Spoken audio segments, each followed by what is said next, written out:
You seem annoyed. Why am I annoyed? I'm not annoyed. I don't know. You shut down a little bit in the last break, Bert. I don't know if I shut down. You didn't have anything to say. You shut down. I wish I could. Well, you were playing a lot of audio, though. Yeah, I know, because I didn't know when to interrupt it because a lot was coming at me. But those necklaces are real. I guess. Is it the same thing as the rings? Is that similar to the rings? What was it? Remember when Hardy? people like the ones that you wear in your index finger, right? That somehow Chichi Rodriguez, the copper band. This is much more high tech because I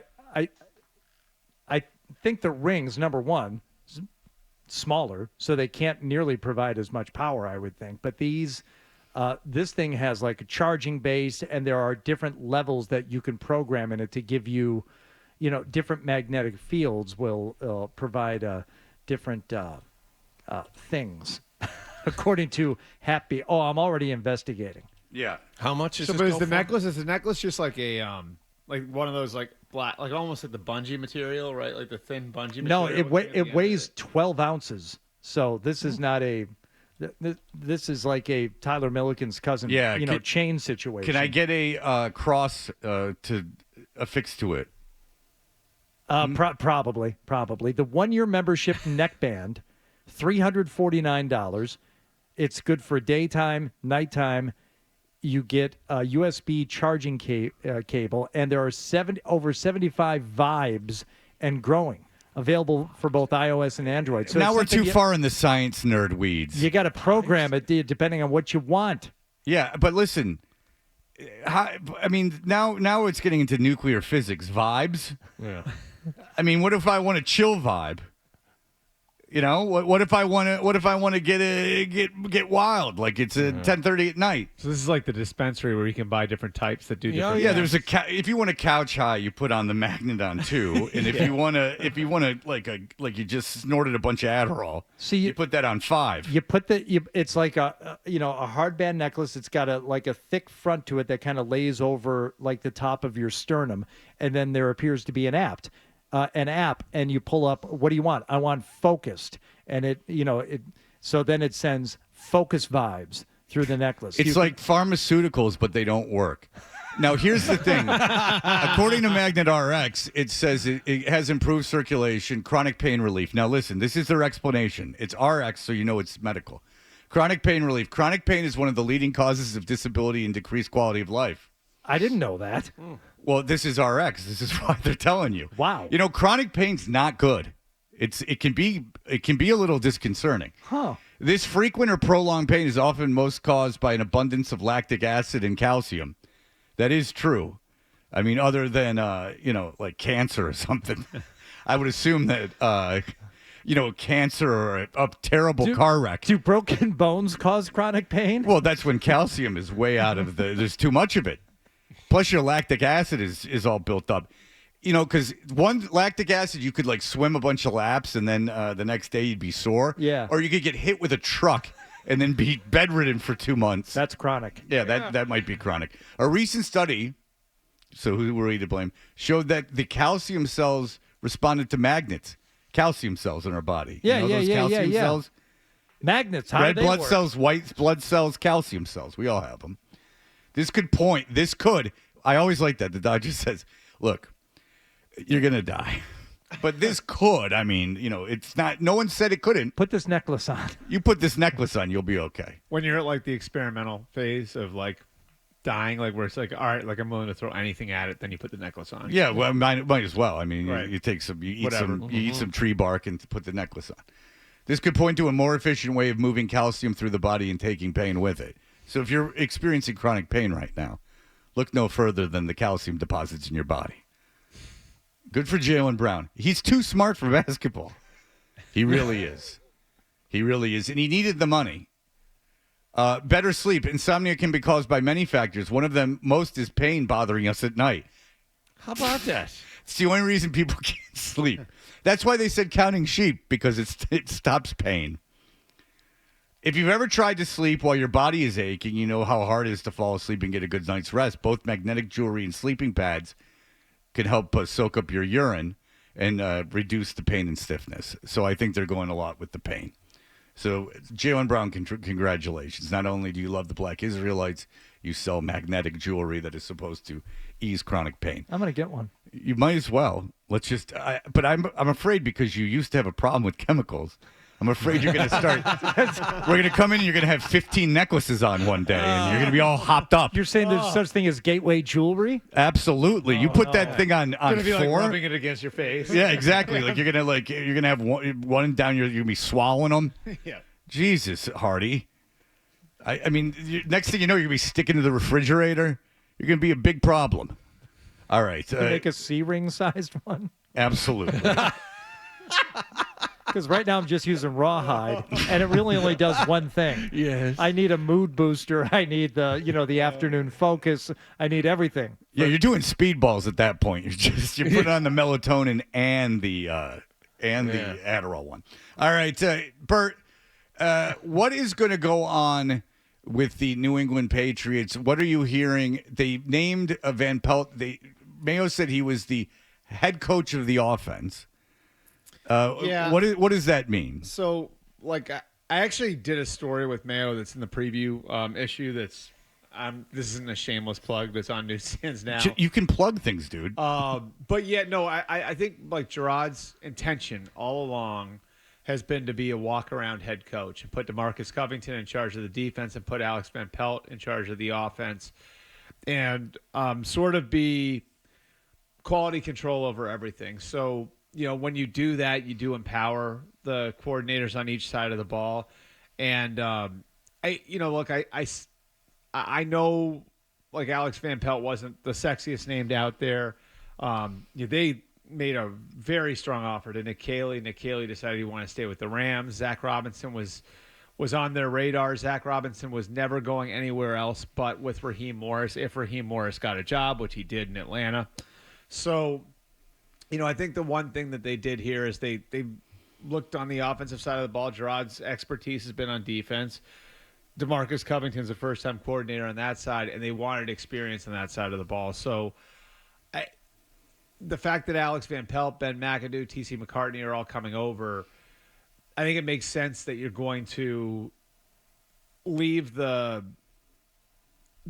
process of developing Drake Maye, the process of assessing Drake Maye, and then ultimately the decision on who's going to start largely in the hands of the offensive coaches, because that's not Gerard Mayo's area of expertise. Yeah, it's smart. I mean, it is smart. What is Alex Van Pelt's reputation around the NFL? Like, is he suited for this? I feel like we've been over this discussion a lot, though. And I know it's coming back up now because of what's happening with the quarterbacks. I understand that, but like, he's got a good reputation. And he coached a lot of years in Green Bay. At one point, I mean, and one of the things like he's always been really good at, as a former player and a guy who played in the league for a long time, is somebody who can help you help the climate of the locker room, can help you build a program. And in Green Bay, in a lot of different ways, there was a point where he was the buffer between Rodgers and McCarthy.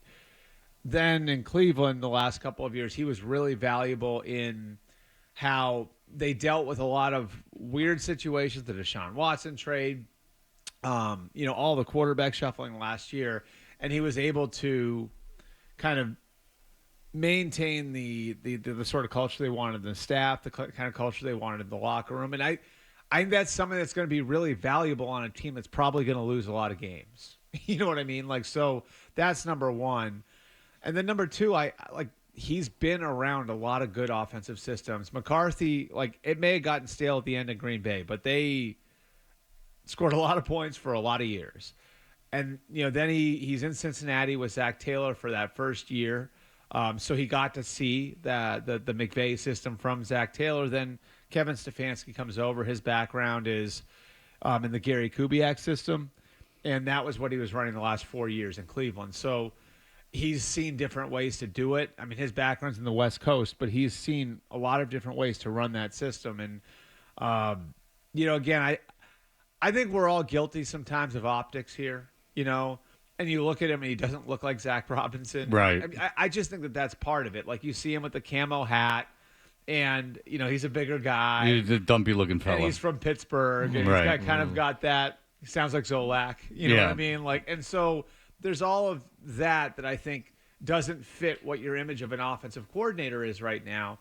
But there's a lot of reason why he's here and why he was the right guy for Gerard Mayo. It's sort of the same concept as Sean McVay hiring Wade Phillips when he first got to the Rams, because he knew he needed an experienced guy on the other side of the ball.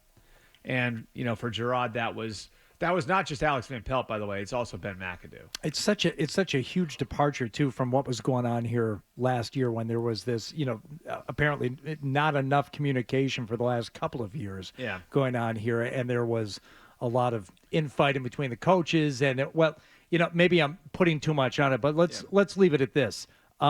Maybe not a clear-cut distinction in terms of job responsibility and who is going to be doing what, and whether or not they were all on the same page.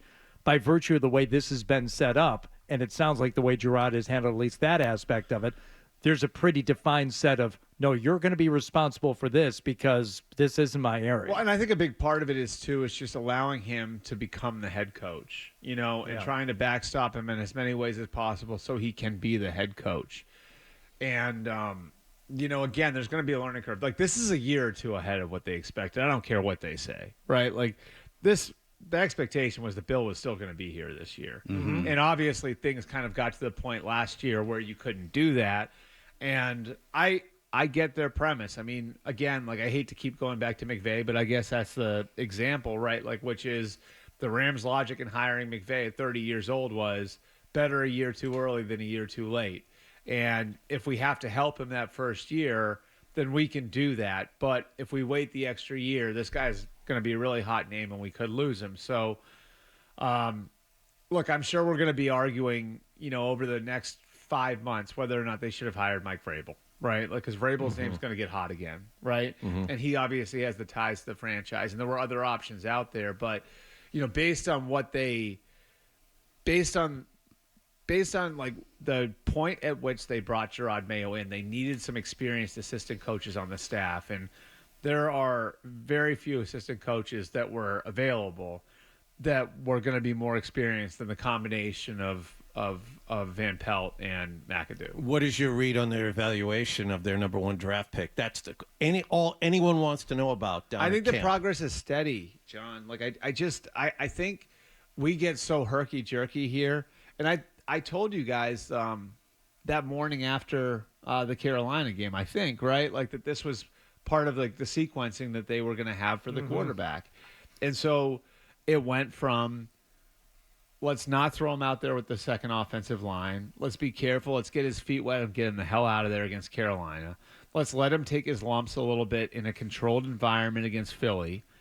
And then let's play him a lot more in the second preseason game, so we can get him good experience and build some confidence. And I think, like, what you're seeing and what you've seen over the last week and a half, and I'm not saying that they've reinvented the wheel here, but I think there's at least some glimmer that it's working. Right. Because what are you hearing out of practice now? It's a lot different than what you were hearing 3 weeks ago. Sure. And that, I don't know why.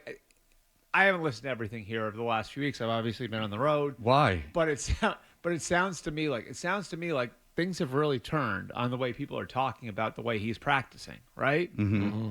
And that's what I've heard too, is that it's been steady. And I mean, if we're talking much differently about Drake Maye than we were 3 weeks ago, which is like, he may never be an NFL quarterback, to all of a sudden now, like, just start him, throw him out there. Well, that's at least a sign that what they're doing is working. Yeah, I mean, I was all on board with really killing the guy at 21, the second week of camp, saying this guy could never play in the NFL. I think there was some of that, though, right? Like, of course there was. Which is ridiculous. Get used to it. Which is like so insane, because, like, in April, we were all sitting here saying he's not ready. He's right. raw. Like, that was his reputation going in. And so there was the acknowledgement it's going to take time. And yet you're sitting here in August and, like, declaring it over. That makes no sense. See, Hardy said it. It's if you're 35 years old or younger, you have never experienced anything like this with football. Like, you've just not experienced it in this town. That's a good point, too. Yeah, in your formative years when you first started caring about sports, the Patriots won their first Super Bowl, and that's all you've known was winning. And now they didn't, obviously, they had stretches where, they fell short, but it's a far cry from teams that go 4-13. Right. That is something that that a lot of people, adults who have been adults for a decade or more, have not experienced. I mean, when I was a kid growing up here, it was like the Lisa Olson, Raymond Claiborne, getting punched by Will McDonough era. Oh, man. So You had to be. that was when I was like 8, 9, 10, 11 years old. Yeah, the Those Victor are the Kayam top days, thing, man. The Victor Kayam teams. Like, Sam Jankovic. You would I was wondering the other day what it would be like in today's environment if those teams existed. Oh my God. Oh, it would be the best. It would be anarchy. Not that I condone anything that happens. Force them to move the damn team after that. But it would be. They probably would have moved. Like, it probably would have just happened. They almost went to Connecticut anyway. I mean, my God. Well, we couldn't have that. I mean, they're in Foxborough, right around the corner. If you like that clip, and how could you not? Check out more videos from Toucher and Hardy here. Point slightly up and to the left. For more Patriots analysis and opinion, hit this playlist. Point slightly down and to the left. And for the latest from the Sports Hub, download at 985thesportshub.com.